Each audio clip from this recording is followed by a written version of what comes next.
Are we good? Yep. I really have to find a way for my glasses not to steam up during this meeting. I can't. It's hard with the mask. I know. I don't know. You'd think after like 35 years wearing a mask I'd get used to it, but anyway. They have a spray that you can. I'll get you the spray. Stop presenting solutions. I'm trying to be the man in this relationship. Thank you. I appreciate that. 'Cause I'm being just He completely just wanted you to useless. listen, Medora. He just wanted to share. Just nod, all right? Buy your Reese's thing. That's so funny. All right, we all set? The quorum? Is that we all set? Good. Okay. Not with that tone, we're not. That was supportive. All right, we good? Okay. All right, call tonight's meeting to order for the Norfolk School Committee for Wednesday, November 17th. Time is 7:05 p.m. And as we start out every meeting, read the mission statement, which is the Norfolk Public Schools offers a safe, joyful, and challenging learning environment that meets the needs of our diverse students. Through school, family, and community partnerships, we provide an education that inspires lifelong learners and cultivates caring and productive citizens of our ever-changing world. Roll call, please. Shannon Manassas, Medora Champagne. Thomas Doyle. Ingrid Alardi. Victoria Soldano. That's it tonight. All right. Public comment, I don't believe we have any, if I'm correct. No? Okay. Seeing none, moving on. Correspondence, I know we have none. MSBA update. This is the downside of my glasses fogging up. I can't form letters, but so. It's just like they moved their timeline. So basically, that's a very short update. It won't take a second. It's just the timeline is now, initially was going to be December, and it's been pushed back to March. No further information. I guess we'll see in the spring. Hopefully it's a nice spring for us, and we get a nice present where they allow us to do some stuff. So, and just to clarify, that relates to the expansion project that we want to do at this school. So, that is it for that, and that's actually it for my portion of it. So we'll move on to Ingrid. Great. So I'm very pleased to be able to introduce you tonight. At our last meeting, we talked about the district's search for a new business consultant. And you approved the letter of agreement, and we have hired Barry Mcas. So Barry, if you want to join us. I'm pleased to be able to introduce you to Barry tonight. Barry comes to us with both public and private sector experience, has recently retired from a 7-year stint, I believe, as the business administrator in the Canton Public Schools. He has started with us. He's here 1 day a week, and also for budget subcommittee and school committee meetings. So this is Barry. I wanted to introduce him and have you have a chance to ask any questions or introduce yourselves. Hi, nice to be here. As Ingrid said, I'm the retired school business administrator for Canton. Before that, I was there for 7 years. Before that, I was in Norton for 3 years, and I was the assistant business manager in Needham for 2. And I'm a career changer. I spent 25 years in financial services before I transitioned to education. I live in Needham. I've lived there since 1992, and I have a wife and 2 very adult children that keep me very, very busy still. So I'm really thrilled to be here.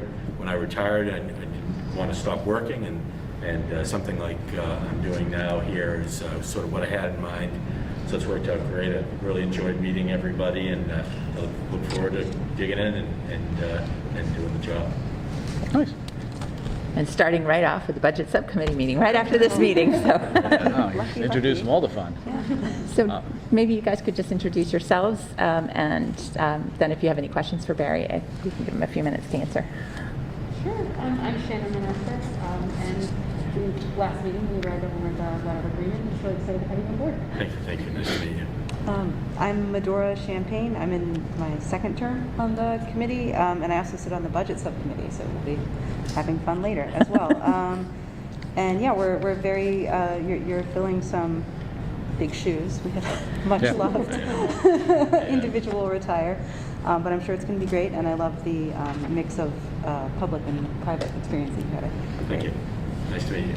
Yeah, hi, I'm Thomas Doyle. I'm the chair of the committee. I'm in my millionth year here. But, so I'm also the other person that's on the budget subcommittee. So as Medora said, we'll look forward to additional fun with numbers later. But yeah, and I echo that. I really like seeing, and it's one of the things I liked when you were brought forward as a name is the varied background as far as experience.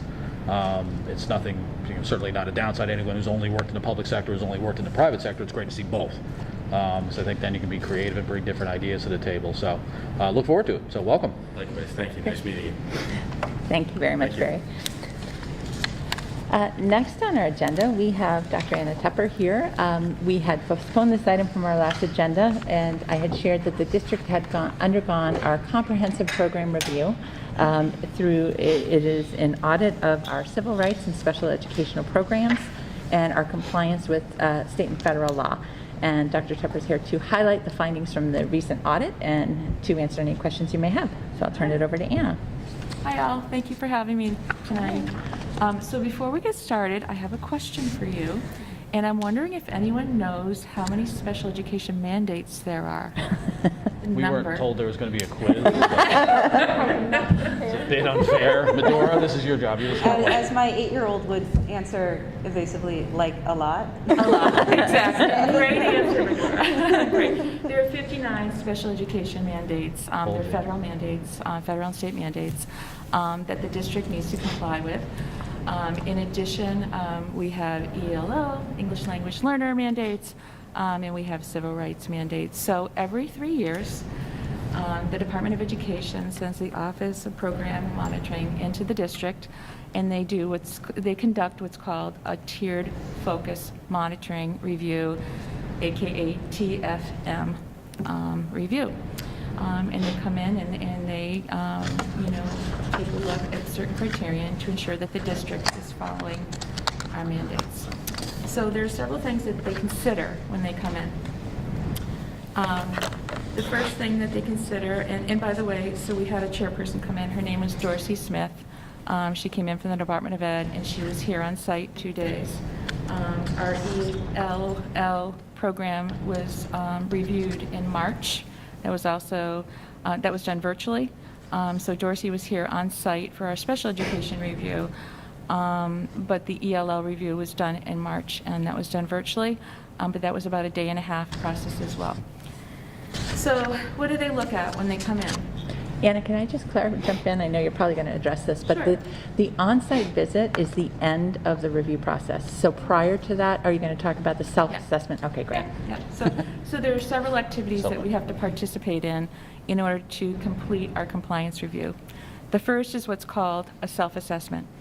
So we have to go in and we have to upload our policies, our protocols into the DESE portal that support our compliance. So for example, we had 30 elements that we had to take a look at this year, 30 standards.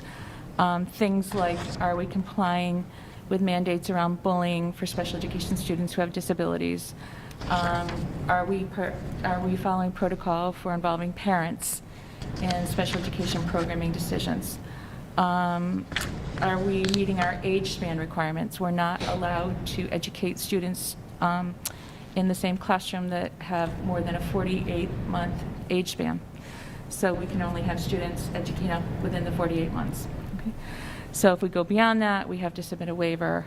So they ensure that we're complying with all of the different mandates. So we upload those protocols into the security portal as part of our self-assessment. The second thing that we do is they do a student record review. This is both for special education and ELL students. We have to upload student records. They're selected randomly. We give the Department of Education a full roster, parent names, student names, etc. They randomly select records that they review. So we upload all those documents into the security portal as well prior to the on-site review. When they come on site, that's the third part, they actually review those records and other random records to ensure compliance. In addition, they may look at other protocols, upon request. They also, when they're on site, do interviews with staff and with parents.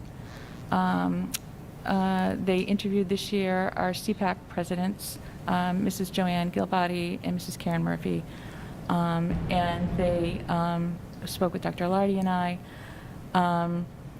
In addition, they send out a parent survey to all special education parents.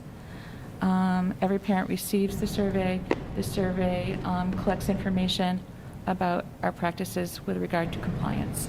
So it's a very entailed process, and it takes a lot of time. There's a lot of work that goes into it. But I'm pleased to say that we were fully compliant.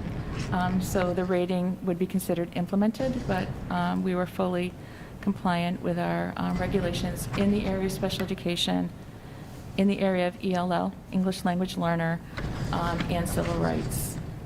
And there were some people that really, really supported the process along the way.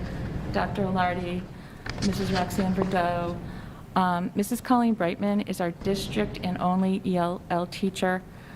She was amazing with regard to the, and by the way, we were fully compliant with ELL as well. That's a separate report that we received in March. But she was like instrumental in doing all of that. Our team chair people, Tara Olivetto, Alicia Whitehead, fantastic. Administrative assistants, Kathy Haley and Mrs. Brady. The entire special education staff, all the providers, just work diligently every day to ensure compliance, along with our general ed teachers who support, our students in the classroom. So just really, really, an amazing job by everyone. Does anyone have any questions about the compliance review? The last one was 3 years ago, Well, so. roughly? Yeah, It's- it was it was actually 4 years ago because we were postponed during a pandemic. Oh, okay, It makes used sense. to be that we had a full compliance review every 6 years. Okay. So about 4 years ago, they transitioned to looking at compliance every 3 years. And they changed the name to a tiered focus monitoring review. So every 3 years, they looked at 50% of our special education mandates this time. They looked at 30 versus 59. They used to look at 59. Now, every 3 years, they look at 50% of the mandates. Yeah. This time for civil rights, they looked at 3, and for EL, they looked at 13. And for special ed, they looked at 30. Yep. So, yeah. And the next one in 3 years will be more heavily weighted toward the civil rights end. So they've kind of Exactly. split the standards. So you're still getting the full review over the 6-year cycle, but they're splitting it because They divide just it. this piece of it, there were probably over 300 hours of document preparation that we had to do. I mean, It's enormous. I wholeheartedly appreciate the fact that we are being audited, for compliance. It's very important, but just the tremendous administrative strain that this process must have put on everyone, particularly last year. when, Especially now. If I recall, we were Yeah. not heavy on the administrative side from No. a staffing standpoint. That's remarkable. So. Well, and kudos too as well, because we actually did a self-assessment in the spring, and then we did it again because it was postponed They had us in redo it. October around Halloween of 2020. So we actually ended up kind of doing double duty, but we did it. So it was. Did a it was- practice round and then you had to Yes, roll it was. It was really good practice. So the one, How long does that take to do the self-assessment? 'Cause even that alone seems. Well, Oh, I mean, it took me, let's see, I typically work on it in the summer, and then I did two and a half full days in October, but you kind of chip away at it over the summer, and then some dedicated days as well. And then, I mean, that's just me. Colleen Brightman worked all summer. Tara Olivetto uploaded. There are points where we have to collect information from teachers about schedules to look at the age span waiver. So she did the collection of all of those schedules and looked at all the age span pieces. It's cumbersome, yeah, but they do a great job with it, and they're always enthusiastic. Yeah. It's just the self-assessment is well over 100 hours of time because everybody has different parts they're responsible for. So it is a huge undertaking, and I would say, having been in several districts, it's rare that a district goes through a full compliance audit with no findings. It's very rare. You usually have, at least one or two items that they find that you have to write. How do you not have one thing that you Right. can improve upon? Right. And then you have to write a corrective action plan and resubmit it. So it's a real tribute to Dr. Tupper's leadership and to Colleen Brightman, who's really led our ELL program, that all of the required elements are well documented in place from multiple sources, and that there were no findings, and we have no corrective action steps that we need to take, so. The one that was Great. done 3 years ago, was it the same manner as, where it's like essentially a half one, and then is it the same? No, it was the version? full one It was the last full time. one. It was a full 6-year compliance review. Okay, so So was this is that- the first time that we participated in That's what the that tiered half version of focus, it. right, every 3 years. So then how did, the one that was then previously done, what were the findings? Was that also? Fully We implemented. didn't have any Okay, findings. so that was the point I was trying to get to. I mean, that's really impressive Yeah. over the course of, And the you've now finding gone through a before that. full version of this. We'll call it the half version. I know that's not correct. The new and model. The new model. I'm a simple person, so that is very impressive. I mean, it really is, listening to that. And that was, so yeah, I mean, hats off to everyone's efforts on that. That is amazing. Well, I have have to done really that. say that just the staff here are just amazing, the Tremendous. special ed and general ed staff. They're really, really conscientious. They know the laws, and they're really conscientious, and they do a fantastic job with implementation. They deserve the fully implemented. They really do. No, I mean, that shows, that is, I mean, I know you're being modest to your own individual contributions to this, but I'm glad you're recognizing your staff, but you also should take a bow with it. That is very, very impressive. Thank you. Thank you. On the audits we see, like on my job and stuff like that, to go through with nothing being found 2 times in a row, that's unprecedented. So, I mean, Thank you. outstanding. So please appreciate pass along that. our congratulations to all of them for their hard work. Thank you. Can I say something, when, if they do find something, do they flag it right away, or do they wait till the complete review is done and then give you a compiler list? Exactly. No, it would be reported in this. If Right. we were not compliant on any of the standards that were audited in this round, they report that finding, and we're required to submit a corrective action plan within 30 to 60 Okay, days. so immediately after. Okay. Yeah. Yeah, Yep. it would be stated in the report. Yep. Yeah, it would, yeah. So they might give us a heads up when they're here on site, you know, Okay. and they would probably try to educate us, yeah. That's what I was gonna say, or is it just at the end of it, you're just given this list No. of actions? So they split it, so we get feedback on the standards measured for this one, for the first 3 years. The next one that's in 3 years is really more civil rights and general ed than the special ed. So it'll look at time on learning, qualifications of teachers, all of those other policies that we have to be compliant with, licensure, all of that. So they look at 2 different set of standards. They're not looking at the same thread twice. So we get this report reflects the final Specific findings things they for got. the standards that were assessed. Yeah. So do you have a sense prior to you getting the final report how well it's going to turn out, or you just open an email or an envelope with a lot of nerves? Yeah. Like, oh God, I hope this works out. Okay, that's what. Yes, Well, you must know she'll from give us a yourself little as heads a up, she, you know, yeah. Okay, so you have a pretty good sense of Yeah. that. Okay, we did And I pretty think well. one of the things that I mentioned in the report that wasn't mentioned, my memo that wasn't mentioned in the report, is that they really did, she really did commend the district for, you know, the implementation of, the written IEPs, you know, the comprehensiveness of the individualized education programs that are written. We have a statement called an N1. It's basically a meeting summary. We have to answer 6 questions. She took a look at her N1. She was taking notes, and you know, she said she really commended the district on the writing of N1s. And of course, our special ed liaisons always write the N1s. They do a fantastic job with that. So, yeah, so those were some of the commendable pieces that she really highlighted during the interview with Ingrid and I. Great. Thank you for that. Wonderful. Well, thank you. Thank you, Anna. No rest for a couple of years. Hopefully it won't be 2 more years, because you're supposed to be on the 4-year. We'll be 3 years. So anyway. Well, rest for those 2 years. That's right. Yeah, exactly. Thank you. Thank you. Good seeing you. Thanks so much. And of Thank course, you. we always appreciate your support so much. Thank you. Very welcome. Okay, next I'm going to turn it over to Vicki Saldana and Lisa Altham Hickey, who are here to provide you with a report on the results of the spring 2021 Mcas. Again, just as context, that was the assessment students took right after returning to full in-person learning. Some of our students took that assessment from home, and it was modified. So they'll talk more about that, but this, I think when you look at the results, you have to realize it wasn't the same test that students take. It was shortened and administered under different conditions. So I'll turn it over to Lisa and Vicki to highlight the findings. And that they didn't take it the year before that. Right. Worth noting, they haven't taken a standardized test in 2 years. Yep. Correct. A lot of variables, right? Thanks for having us tonight. Vicki and I are just going to team together and kind of give you an overview of what MCAS look like in the spring of 21 here at FK. So I want to give you an overview of the next generation MCAS, the scale scores, the spring scores for ELA, mathematics, and science and technology. Our areas of strengths are areas that we need to continue to focus on, and our science and technology, which our grade 5 students take every single year. And what our next steps are and what we're doing right now. So I think it's just important to remember that this is one measure that we use basically when we're looking at students' data overall.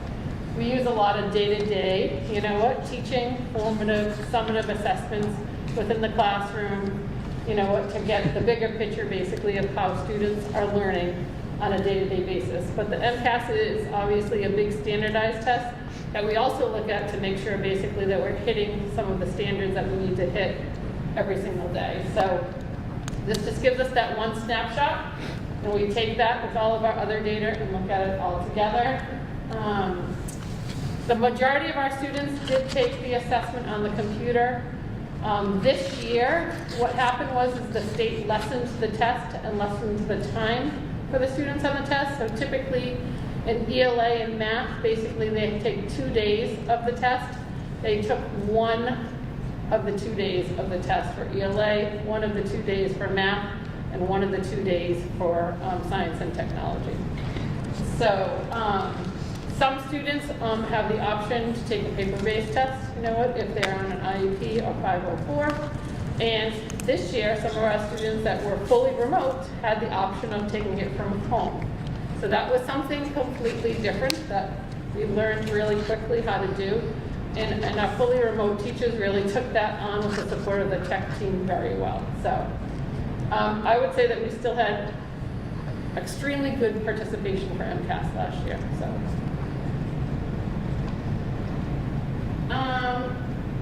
Changes due to COVID, I think I talked about that, the amount of time for testing. Students took 1/2 of the regular tests. Students who were learning from remotely from home. These changes can cause individual students' performance to vary, especially our students, that were taking it from home and things of that nature. And like we said, we didn't take MCAS in 2020, so it's really hard to actually look. When we look at data, you really want to look at data basically in 3-year chunks. We can't compare the data that we have right now. So that's just important for you to know as well, is that it's not a good comparison right now. But we have another foundation, so we can take this foundation and now we can lead to where we need to go. Moving further. So this basically gives us the view of the metric that's divided into 4 achievement levels for the next generation MCAS. We start with not meeting expectations, partially meeting expectations, and exceeding. And as you can see, there's a range basically that starts with 560 and goes down to 440. Each student will receive basically this range, on an individual report. The parent reports did go home with students this year, so parents would see basically where their students fell. One thing to note on the parent reports that's typically in a typical normal school year is that it would show the students' individual scores on how they did on every single question. Because that students were randomized when they were taking, half of them probably took questions, part 1, half of them took part 2. They did not share individual student results on how students did. So I think it's important for parents out there that are watching this to know that as well. Any questions on the achievement level? Okay. So general overall results. State results show that overall scores have declined as compared to previous years. This comes as no surprise given that many challenges were presented in COVID-19 during the pandemic. On average, students across the state showed a greater decline in mathematics than in English language art, and that is across the state of Massachusetts. Our student scores mirror state and national performance trends although Norfolk experienced a smaller decline in overall performance ratings when compared to other communities across the state. And overall, we're pretty proud, basically, that we did, I would say, very well. You know what? In English language arts, math was the one that took a bigger hit.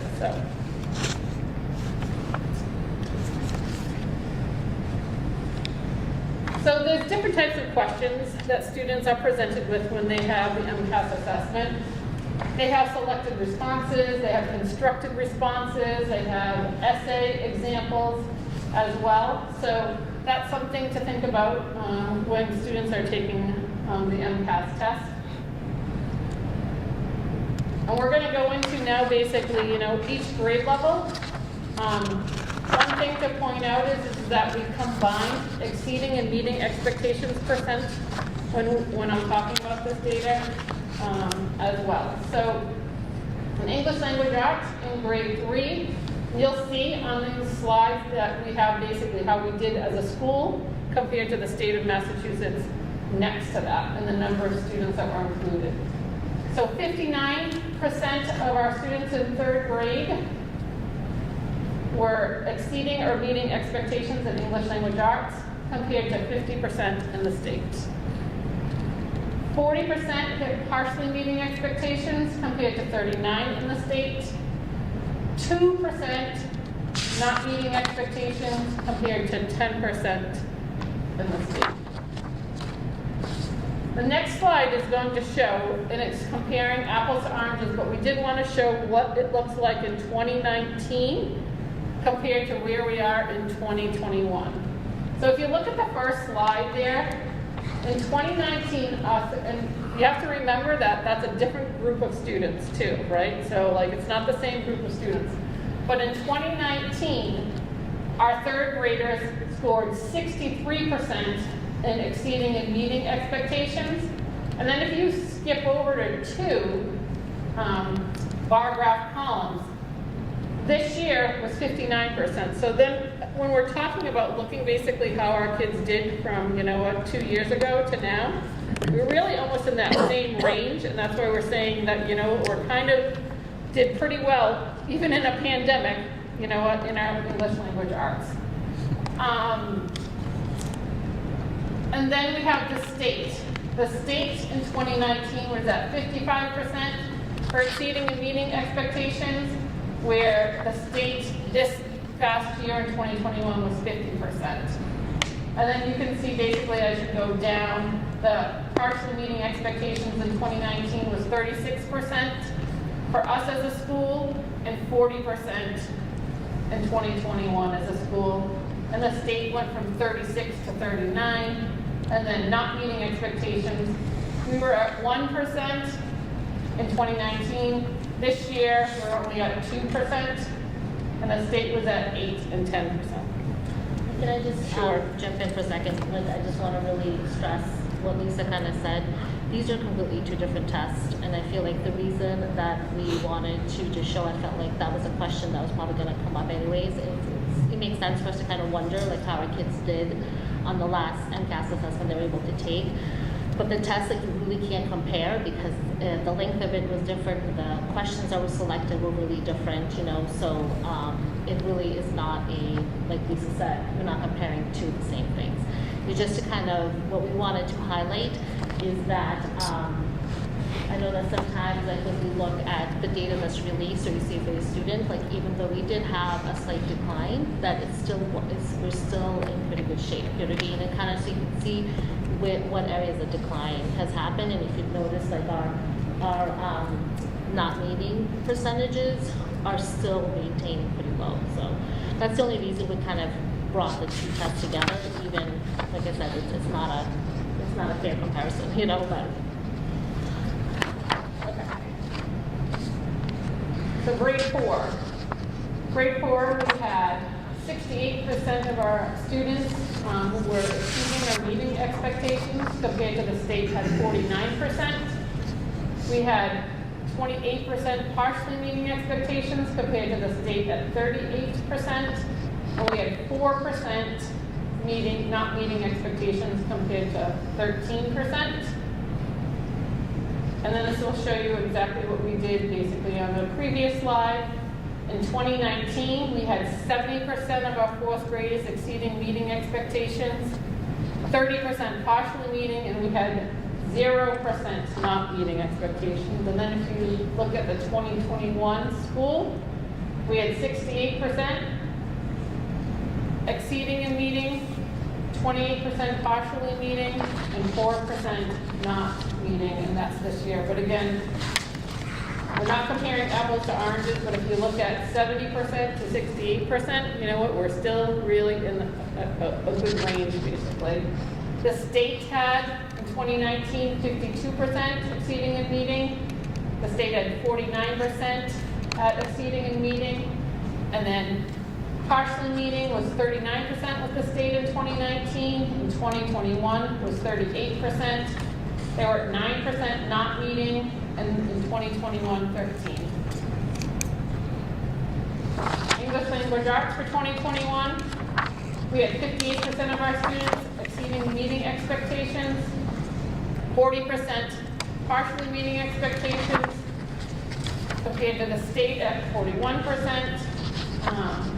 Not meeting expectations, 2%, compared to the state at 12%. In 2019, we had 62% exceeding a meeting, compared to this year, 58%. We had 37 partially meeting, compared to 2021, which was 40% partially meeting. We had 2% not meeting expectations in 2019 and 2% in 2021. The state had 52% exceeding a meeting in 2019. The state had 47% in 2021 exceeding a meeting. The state had 39% partially meeting, compared to 41% this year partially meeting. They had 9% not meeting, compared to 12%. And sixth grade. Sixth grade, we had 63% exceeding meeting expectations, compared to the state at 47%. We had 31% partially meeting expectations, compared to the state at 31%.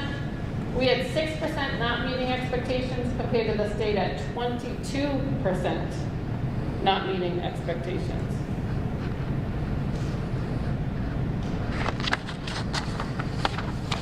In 2019, we had 75% of our students exceeding and meeting expectations in grade 6, compared to 2021 at 63%. We had 21% partially meeting expectations in 2019, compared to 31% this year partially meeting.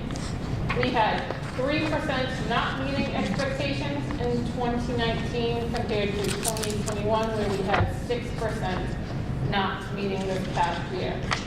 The state had 53% exceeding and meeting expectations in 2019, compared to 2021, they only had 47%. They had 33 partially meeting expectations, compared to this year at 31%.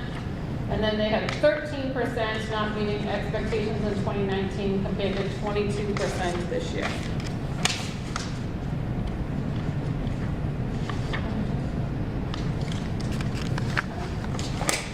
So we wanted to talk a little bit about the strengths. So overall, reading was really an area that our students shined last year, which is really not a surprise. It was really an area that translated very easily to, or was more conducive to online learning. We, our teachers and our librarians really partnered. We were able to get some subscriptions to virtual books. It was easier to engage students with reading assignments. You know, when they were learning virtually, they were able to listen to books, to watch videos about books, you know, so a lot of the reading skills were able to address fully within the standard. One of the areas that we're focusing on this year, and we were anticipating this as well, is areas of writing, which of course, you know, especially in grades like 3 and 4, where writing really becomes a lot more of a complex. It's where students have to like really determine and analyze, you know, and texts that they've read, and then kind of put that analysis on paper in a cohesive manner. And it's really kind of one of those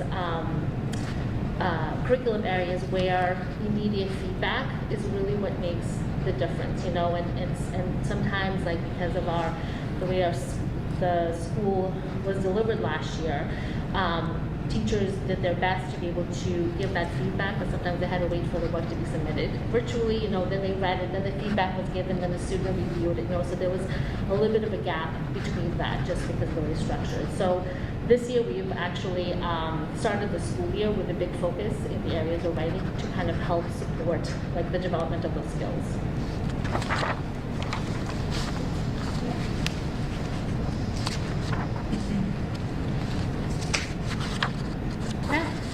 We're going to shift over to our math data.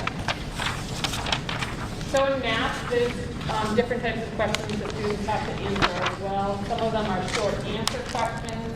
Some of them are selected responses where they have to actually select responses and drag and drop.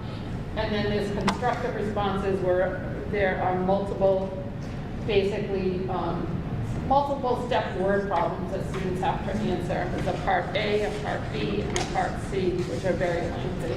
More open response questions. So I selected the questions specifically just to kind of show you of what a math question looks like, you know, and specifically in grade 5, just the complexity of the questions that are being asked, you know, I just want to read, like, and it's also like just bringing attention that not only do they need to show the understanding of like just the computational skill, they have to be able to apply that understanding to like a part B, you know what I mean, to solve like an application problem. So like part A is at the start of the first game, 3/4 of the student seats were filled with people. At the end of the game, 2/3 of those seats remained filled. Write an equation that can be used to determine P, you know? So the first part, the students are not even into selling. They have to be able to understand what the question is asking and then represent it as an equation in a digital format, you know? And then the next part goes into what fraction of the student seats remain filled with people at the end of the first game. Then that's when they get into the more application of the problem. Anyways, I just wanted to kind of give you a snapshot of like what it looks like, you know, some of the questions. They are complex. Yeah, they're whichever. So our grade 3 data, and we did see a larger dip in mathematics than we did basically in English language arts. And a lot of that is that there's so many hands-on manipulatives. We use a math workshop model. Last year that did not lend itself, although teachers really did try to send a lot of things home. That did not lend itself, obviously, to at-home learning last year. So, exceeding expectations. In grade 3, we had 48% of our school exceeding and meeting expectations versus the state at 33. Partially meeting expectations was 46 compared to the state at 40. Not meeting expectations in grade 3 was 6% compared to the state at 26%. And this is the comparison for the school. If you look at 2019, we had 59% exceeding and meeting. And then if you look at 2021, we only had 48%. So that's where you can see the comparison. Again, this is 2 separate tests, 2 different cohorts of students, but you can see basically that where that gap is a little bit wider. Partially meeting expectations in 2019 was 34% compared to this year was 46%. And then not meeting was 4% in 2019 compared to 6%. And then if you look at the state data in 2019, they had 49% exceeding and meeting expectations compared to this year, 33%. Partially meeting at 2019 was 38% compared to the 2021 was 40% with the state. And then 12% were not meeting expectations in 2019 and 26% were not meeting at the state level in 3rd grade. Grade 4, we had 54% exceeding meeting expectations compared to the state only had 33%. Partially meeting expectations, we had 39% compared to the state at 43%. Not meeting expectations, we were at 6% compared to the state at 24%. If you look at the comparisons from 2019 to 2021, in 2019 we had 65% exceeding and meeting expectations compared to this year, 2021, we had 54%. We had 33% partially meeting expectations in 2019 compared to 39% partially meeting in 2021. And then we had only 2% not meeting in 2019 compared to 6% that we had in 2021. Comparing the state, they had 49% exceeding and meeting in 2019 compared to 33% in 2021. They had 39% partially meeting expectations in 2019 compared to only 43% this year in 2021. They had 12% not meeting expectations, and then 24% in 2021. In mathematics in grade 5, we had 44% of our students exceeded meeting expectations compared to the state at 33%. We had 51% of our 5th graders partially meeting expectations compared to the state at 47%.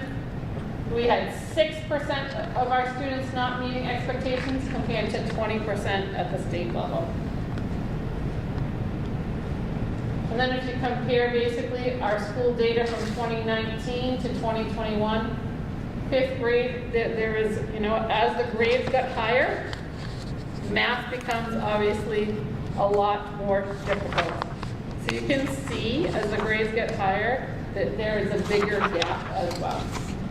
So as you can see in 5th grade in 2019 we had 72%. We went in 2021 to 44%. Okay?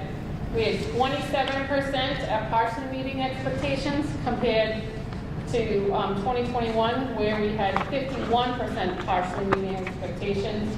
And we had 1% not meeting in 2019 compared to 6% in 2021. For the state, in 2019 they had 49% exceeding a meeting compared to only 33% in 2021. They had 42% partially meeting in 2019. They had 47% partially meeting in 2021. In 2019, they had 10% at not meeting expectations compared to 20% in 2021. Grade 6. Grade 6 students, they were 71% at exceeding and meeting expectations compared to the state at 34%. That's amazing. The kids that are just left did a really impressive job. Partially meeting expectations, 26% compared to the state at 44%. Not meeting expectations was 3% compared to the state at 23%. And then when you look at this, it's interesting. In 2019, our 6th graders was 81% at exceeding and meeting expectations. And then this past year was 71%. So still, again, you can see where, there were some skills basically that were unfinished learning. We had 16%. Thanks, I can't see it. I'm like 16% partially meeting in 2019 compared to 26% in 2021. And then not meeting was 3% and 3% in both 2019 and 2021. For the state data, 51% exceeding meeting expectations in 2019, and then it went down to 34% in 2021. Partially meeting expectations was 38% in 2019 and 44% in 2021. Not meeting expectations at the state level was 10% in 2019 compared to 23% in 2021. If you speak to the Sure. So our strengths and focus of areas for mathematics. So as you saw, when we did the item analysis too, we scored above the state the majority of the standards. Specifically, we were really strong in fluency with whole number operations, which is basically knowing your math facts, but also being able to to explain like the process, like why, how would you solve, you know what I mean, to invoking new kind of skills. Geometry, measurement, and data were also an area of strength, and analyzing patterns and relationships between numbers. So, so those are really great areas for our kids to be able to master, because they really are the foundational skills that allow us to kind of build upon to more complex skills that are presented. So focus areas, fractions, which is, again, that is usually it starts being introduced at a very basic level in grade 2, very visual. It gets a little bit more complex in grade 3, but grade 4 is really when they start working with operations of fractions, and then grade 5 they start working with more complex operations of fractions, and decimals get introduced. In grade 6 you have like they work with percentages, and so like that is really a very complex skill for students to learn, you know. So constructive responses, which is an example that I showed you in grade 5, where they're given a problem and they have to apply it in different situations, is also an area that we're focusing on this year. And then numbers and operation concepts, and those are really your kind of more number sense, you know. So those are areas where you really want those hands-on activities, you know what I mean, and for students to be able to work with manipulatives to really understand like our number system. So like I said, the nice thing about the way our district is kind of set up, we have a lot of assessments in place, that we do a lot of monitoring, and we have screeners, so that we are constantly taking in data, analyzing, reflecting, and adjusting. So when Mcas comes out, it's good for us to kind of validate what we're seeing within our own data, but it's not really an assessment that we respond to, because we already have that data way before Mcas data comes out. So just wanted to point it out. So this next, wanted just to highlight, we took some data a couple of years ago, just to show how our students with disabilities in grades 3 through 6 are performing. And again, we had a gap, so the 3 years test that we were comparing here is not accurate. We can't really be compared to the 2021, but we kind of wanted to show that that even with all the challenges that we had last year, our students with disabilities still performed, like, you know, within the, like, that our numbers and the not meeting expectations was not a big dip. So we just wanted to show you that data. So, and this is just in mathematics. We wanted to show that just like all the other trends, the state had a really huge dip in how many students were not meeting expectations and how well Norfolk kind of, you know, performed in comparison. So just to give a little bit of perspective for data. And that's, of course, a tremendous effort by our special education team. Like overall, like all our teachers, so we really respond. The last data we have is the science and technology data, which students take in 5th grade. So our students scored 57% in exceeding and meeting expectations compared to the state at 43%. We had 38% partial meeting expectations compared to the state at 39%. We had 6% not meeting expectations compared to 19% at the state level. And then this is our comparison data. In 2019, we had 68% exceeded meeting expectations compared to 57% in 2021. We had 27% partially meeting expectations in 2019 and 38% partially meeting expectations.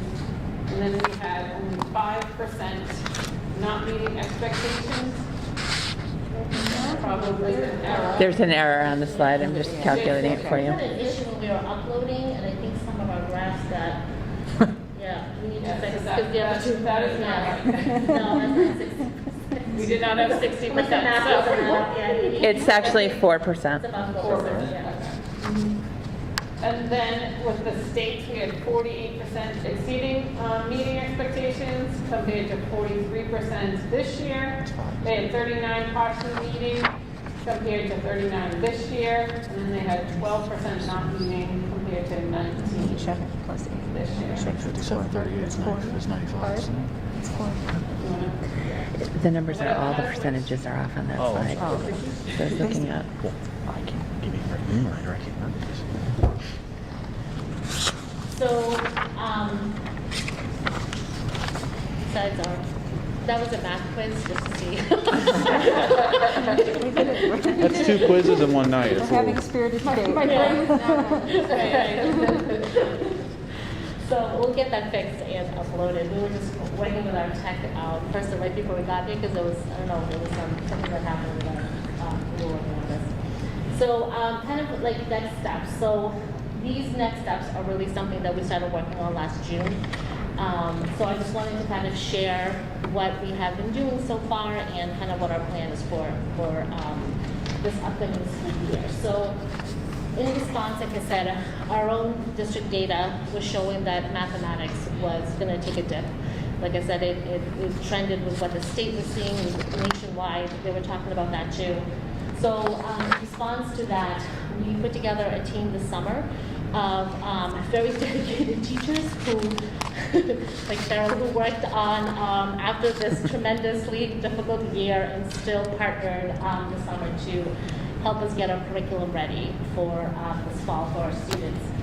So we created launching units in math in grades K through 6. And what a launching unit is, it's basically we dedicated about 10 to 15 days in the grade, in each grade level, and we specifically tailored math lessons to address some of the things that we knew students needed, like a boost in. So we really focused on like number sense activities. You know, like I said, those things that students really weren't able to access possibly fully last year because they didn't have full access to like manipulatives for a good portion of the year, things like that. So we were very preemptive and very thoughtful about what we needed to include to make sure that our students really had a good an opportunity to kind of build on those foundations early on through the year. We also created some additional resource binders for elementary grade levels K through 2. They were really more activities that can be really tailored, that are kind of quick, that are quick to do for teachers to be able to just kind of take and go, because we knew that in our early grades, the students are going to need a little extra time to adjust to being back in school, because we had some students that haven't been in school since kindergarten and now are coming in as second graders, you know what I mean? So like we knew that we needed to give that our establishing of routines and things like that usually go a little bit faster at the end of the year are going to need extra time, you know, and so we kind of developed specific resources that will really be conducive to blending that curriculum and balancing the social emotional learning that we really need to support. We also purchased a lot of additional resources to kind of support unfinished learning. So we knew that phonics was going to be an area that we wanted to support early on. So we purchased something in the awareness unit. We contracted with the Teaching Learning Alliance, and they developed a specific program just for us that is tailored, which has been really great and helpful for our teachers. We use the Lucy Hawkins writing units and reading as well. But what Lucy has developed over this past summer is specific units to help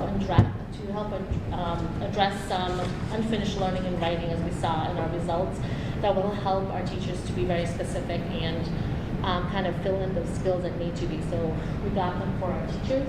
And it really came with some instructional videos that teachers could use as personal PD, just to kind of see like how to best address writing post-pandemic, I guess. We're not really posted, but yeah.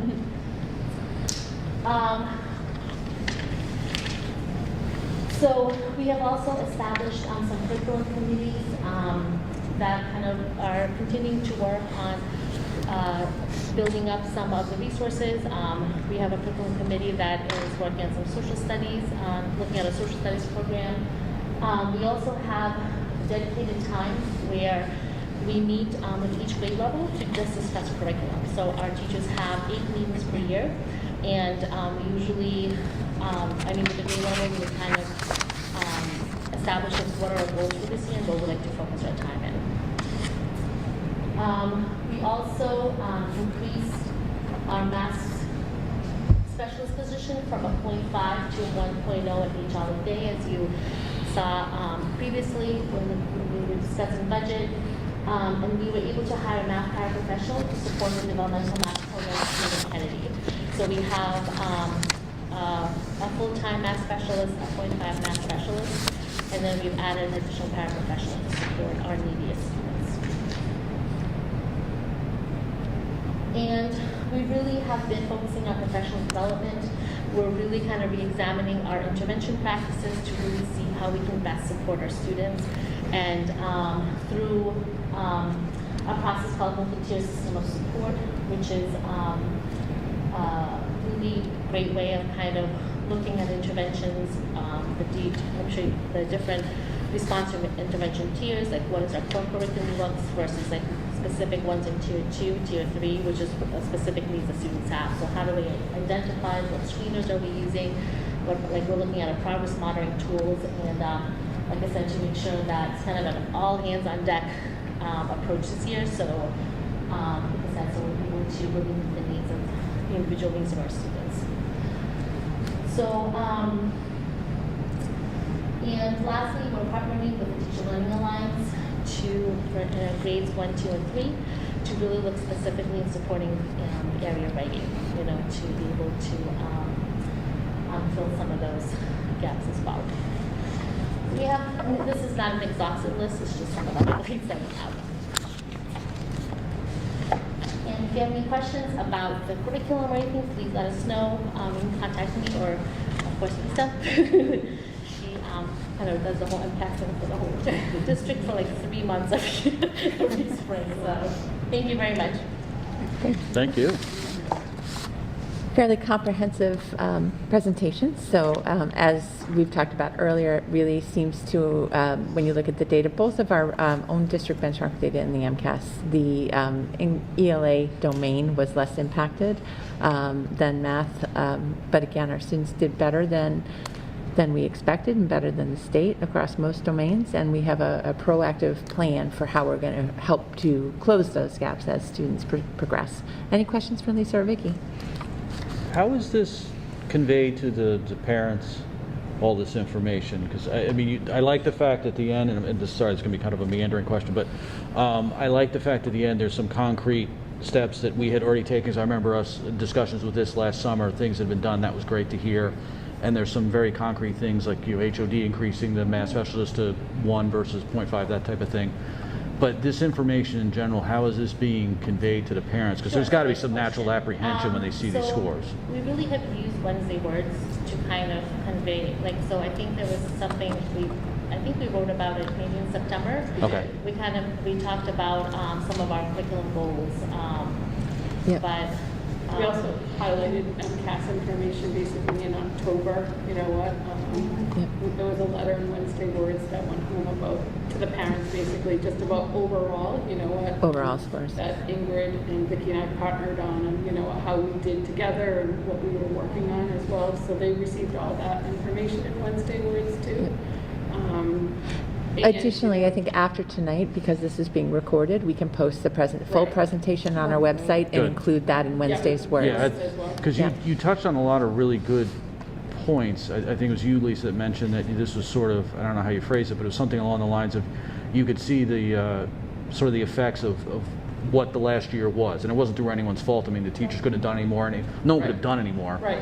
But you can clearly see the effect of this, and now we've got to play a lot of catch up. So whatever can be done to convey this and then get parents to not leap off the edge like, oh my God, it's not. Like, okay, every deep breath, last year sucked, but we're Yep. going to fix this. So, Exactly, yeah. would be ideal. Yeah, I think it's really important too that, you know what, parents know that this is something that's going to be over time. Right. So that, you know what, the catch-up is going to be over time and just not going to, you know what, happen basically all in just 1 year. And the teachers basically, we're really trying to provide professional development on how teachers can weave basically this in and that we're spiraling and going back as well. And like Vicki talked about tonight, really basically teaching at that tier 1 level to all students. And then how do we break that down to give some of our kids basically a double dose or some of them even a triple dose of what they need. So really individualizing too, and I think, you know what, with parent-teacher conferences coming up, some of that information will be communicated to parents, and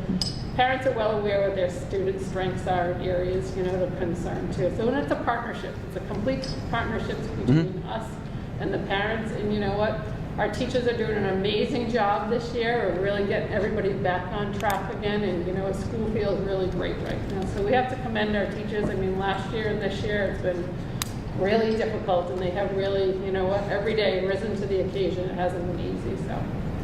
One other thing I noticed too in terms of talking to parents and and having them not jump off the ledge, if they see some of this compared to the state, it was impressive to see Norfolk's percentages. And I do a lot of data assessment and educational technology, and it's the landscape has changed immensely because of COVID, and so it's interesting to see, like, looking at all of that. I want to digest it a little bit more. Right, but I think that's an important thing for parents to see, that the landscape has changed drastically.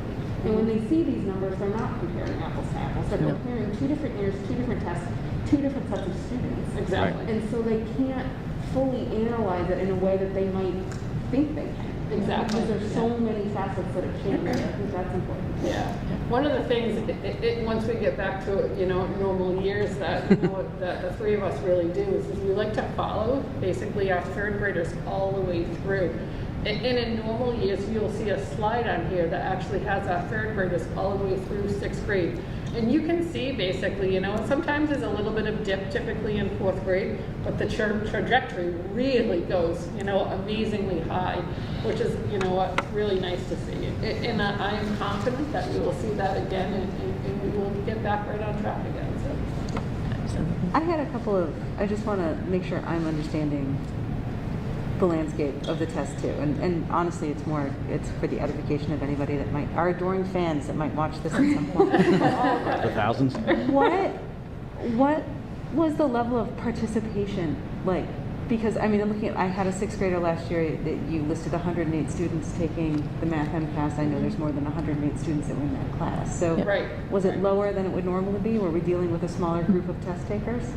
Yes, but you know what, they give us basically a percentage, and we met that criteria percentage. So Okay. yes, I would say probably last year there was more parents that decided basically that, you know, it wasn't the best year for their child to take the MCAS. Okay. So, It's yes, primarily students that were fully remote. Right. Yes, Okay. yep. And yep. then, in addition to that, in any given year of MCAS taking, you have 1 grade level 3rd that has never taken a standardized test before. Yep. Last year, you had 2 grade levels, Correct. 3rd and 4th, and the other 2 grade levels had a 2-year Rusty. gap, Yes, basically, yes, yeah. including remote learning. Okay. Correct, yeah. So last year, our 4th graders, that was the first time, and 3rd graders, the first time they ever had taken a standardized test. Right. And to keep that in mind, our kids were home until April. You know, they were coming in cohort A or cohort Oh, I B. remember.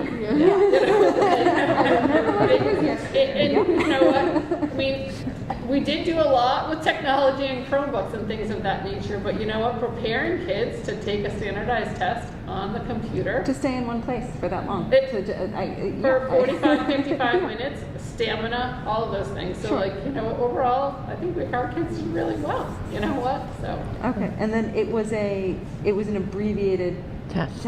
it was an So you abbreviated had a test. smaller subset of questions in each given category, half as much is what you're saying. So Half as much, a student yes. might see only one example of a question type, whereas in past years, They can get more they would have get more more bites practice. at the apple to Right. try and get points or partial credit on You're something, absolutely which I right know on that. might all Yep. come out in the wash, but is Right. germane. I would much rather take a 100 question test than a 50 question test. Correct, yes.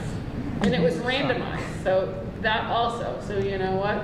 Lisa and Moderna basically could be taking the same third grade test, And have but different my questions. questions could have been completely different than your questions because they wanted a randomized selection of the test. Right, so even at the granular level, you could have gotten all geometry, and I Correct. would have gotten all Exactly. really crazy, extrapolate what the equation should be. Yeah. Okay, cool. I could have had an open response question where you had, more multiple select questions. An open response question is scored basically on a completely different criteria too. So there's a lot of variables. Okay, no, I think it's meaningful. Yeah. Yeah. The variables, how are you, and this is probably a longer conversation, but how are you weighting all of that? Because there are so many variables. How is So, one thing that I would say with that is again, as Lisa said at the beginning, we use the MCAS as one snapshot. So, and they did weight the test so that you should have had a similar number of each question type, but you're not seeing the same questions. We also give an end-of-year math benchmark, an end-of-year writing benchmark. We did a fall screener and a fall writing. So we are looking at how this data mirrors or aligns with our own benchmark data, and really trying to extrapolate from that what are the critical needs. And I think as you both talked about, there were so many changes to the test administration, and MCAS happened within like a week and a half of the full reopening. Right. So you also have kids that are nervous, they're just back in school with their full class the full time, so there were so many conditions. I think it's important to look at because even with all of those conditions and variables, we did not see a dramatic decline. If you look overall in math, we saw probably about a 10% difference in the number of students meeting or exceeding expectation from prior years. And that's sort of an average across the grade levels. Very little change in ELA.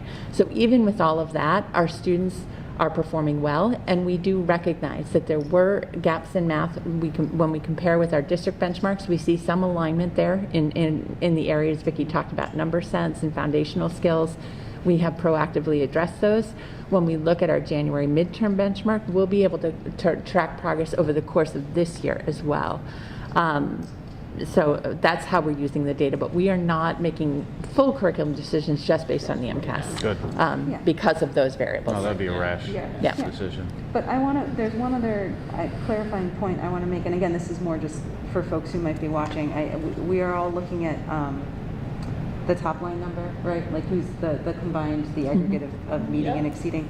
I think it's really important to just note, and if you post this and someone can look, it was pretty stable in not meeting. Like there was one year where we had no change. The state was doubling, more than doubling. That is mind-boggling to me that you went from 12% of third graders in 2019 to 26% of third graders at the statewide level not meeting expectations for math, and we went from 4% to 6%. Like that's, so I'm not, obviously you want to make up what was lost, but I think it's important to note that, where that loss occurred, it was not a catastrophic loss. It was reflective of a change in academic environment and the landscape of learning and everything. So. And just two other quick comments. In regards to communication with parents, all parents received their individual child's score report with interpretation information, and anybody who had questions have referred them to the teacher or to the administration. So we have addressed a lot of individual questions that parents may have had about their child's score report, and we will definitely post this presentation on our website and send it out so that anybody who wants more information can certainly delve deeper. And there's a number of good follow-up points that you made. Some of this are based on questions, but some of this based on you just added some additional points. Anything you could add to provide context as this is sent out, I think would be helpful for folks. Because, I guess I'm kind of a glass half full. I mean, there's an awful lot of good stuff in here. There is. And I'm sure the expectation was like, okay, this is going to be kind of a tough one. All things considered, really is pretty solid. Right. And there's any number of reasons we won't go through again as to why it was what it was, but there's good plans in place. And this seems like, it will be a multi-year process, but okay, that's fine. Yep. There's no rush with that. These kids will be here for a number of years and we'll get them straight again. So I think just providing the sort of the overall context would help for any folks that maybe have not reached out yet or continue to have questions. The silent majority always kind of makes me nervous of people kind of that haven't reached out, unfortunately, and not knowing all the ins and outs of this and everything that you guys presented. So there's a ton of good data in here, and it was very, very helpful. So I think the more that can be given out to people, the better. Great. Thank you very much. Thank you. Is the expectation that it returns to a normal? Yes, this year will be a normal MCAS year, so that students will be taking part 1 and part 2. They will be taking a full test. Yep. Yes, it will all return back to normal. Yeah. They're already sending me MCAS letters almost on a weekly basis to prepare. So Oh, congrats. Yeah, right. Well, thank you very much. You're welcome. Thank you. That was very Thank productive. you. Boy, my next item is really quick. So it's the quarterly bullying report. This quarter, we did not have any reports of bullying at the H. Olive Day School. We continue to implement the Open Circle program and prioritize social emotional learning as kids return from the pandemic. At the Freeman Kennedy, we had one report of a discipline issue regarding bullying. Upon full investigation and compliance with our district policy, it was determined that it did not meet the criteria for bullying, but it was fully addressed according to the guidelines of our code of conduct. Any questions on that one? Okay, we're into committee. All right. I guess we're not going to have either committee because Sarah not here and Jen not here, right? Yep.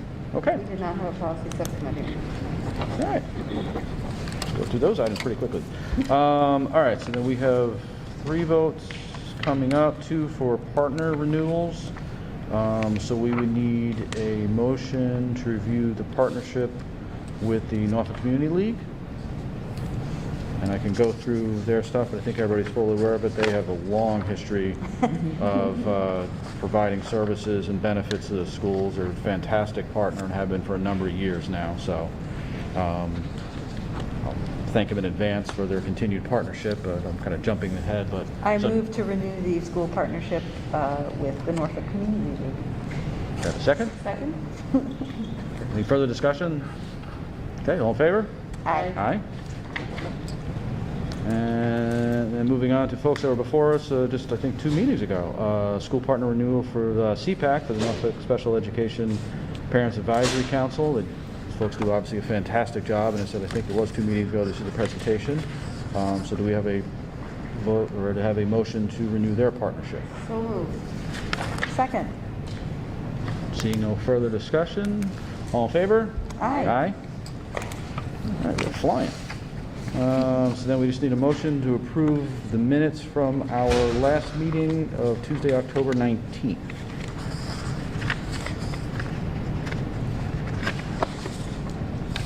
Okay, that's all right.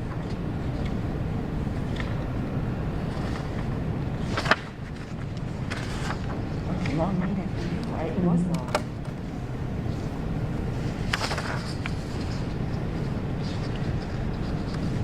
I believe everything's on. I didn't see anything that was not on here.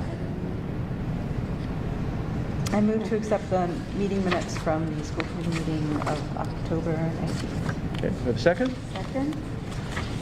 Seeing no further discussion, all in favor? Aye. Aye. And then finally, we are looking at Tuesday, December 14th. So back on Tuesday. I think our last 2 have been on. So a question for the committee.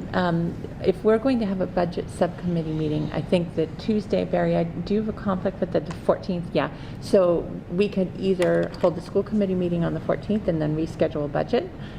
Or if you want to do those meetings back to back, I wonder if we could have the next meeting be Wednesday, the 15th. I'm as fine well. with That would be fine with me. I would rather the 15th, if that's okay. Is that good? 2 Yeah, for 1. but one, Yep. one evening is Yeah. sufficient. Perfect. And we spend quality Barry time on the 15th, so, Yeah. okay. Policy would be before that. Yes, immediately before. Okay. That work for you then, Jan? Yes. 15th, okay. And we'll just, hopefully that should work for Jen and Sarah as well. Oh, not ready to the meeting. Yep. Yeah, they have no voice in the matter. All right, so we just need a motion to adjourn tonight's meeting. So moved? Second? Second. Okay. Assuming no further discussion, all in favor?